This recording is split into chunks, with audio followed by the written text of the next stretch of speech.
Bueno, entonces en los ejemplos anteriores veíamos las estructuras tridimensionales de el agua, el amoníaco y el metano, pero no hablamos nada acerca del ángulo de enlace.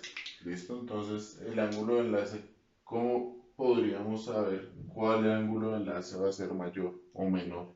Entonces, podemos enfrentarlos entre sí, a ver cuáles son las diferencias, dado que en las tres estructuras, ¿cierto? Vamos a tener que tiene una geometría tetraédrica de esta repulsión de pares electrónicos. Entonces, de aquí venimos a ver esta parte. ¿Qué tan fuerte es la repulsión de esos pares electrónicos? Y la podemos definir de esta manera.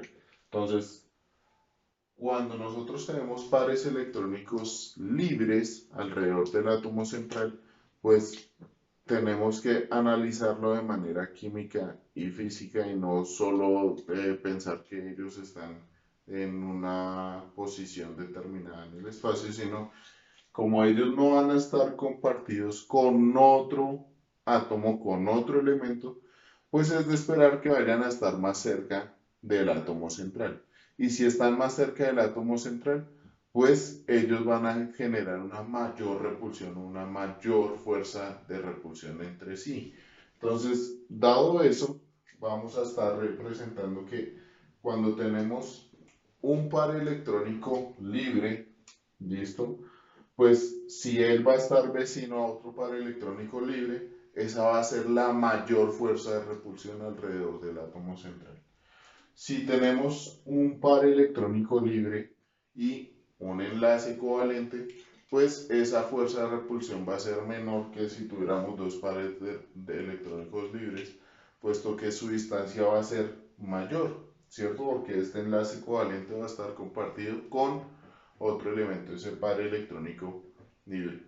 Y si tenemos dos enlaces covalentes, pues como ellos están siendo compartidos con otro elemento, pues su distancia va a ser mayor, por lo tanto su repulsión va a ser menor.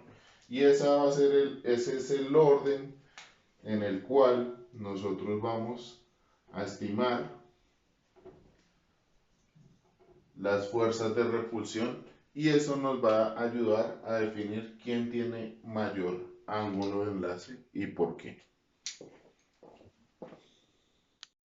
Bueno, entonces como veíamos, estas tres moléculas tienen como geometría electrónica un tetraedro, ¿cierto? Porque tiene cuatro, cada átomo central tiene cuatro pares electrónicos alrededor de él. Pero entonces, ¿cómo podríamos definir cuál tiene mayor ángulo de enlace y por qué? ¿Listo? Entonces, si vemos una geometría de un tetraedro regular, el ángulo entre, entre estas dos distancias, ¿cierto?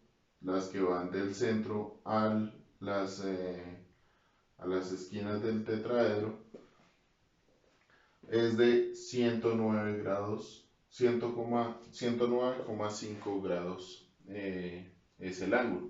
¿Listo?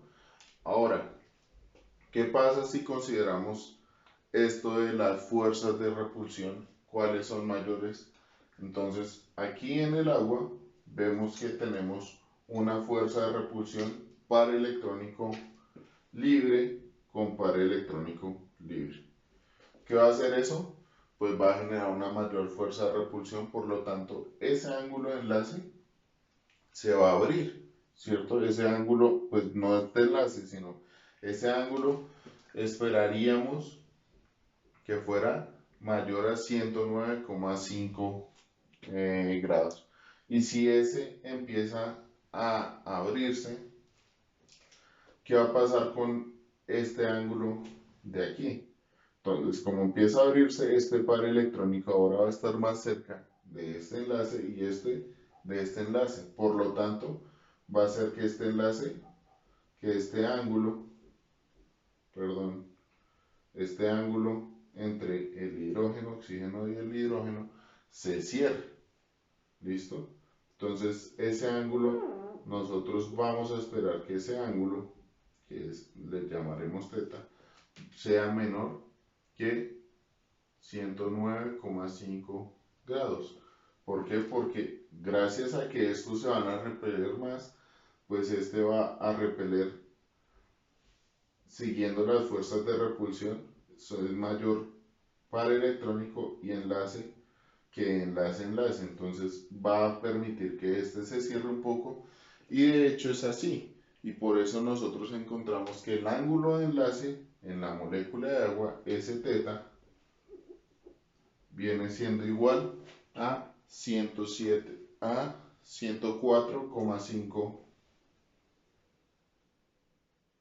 grados. Entonces se cierra 5 grados en relación a la estructura del tetraedro regular.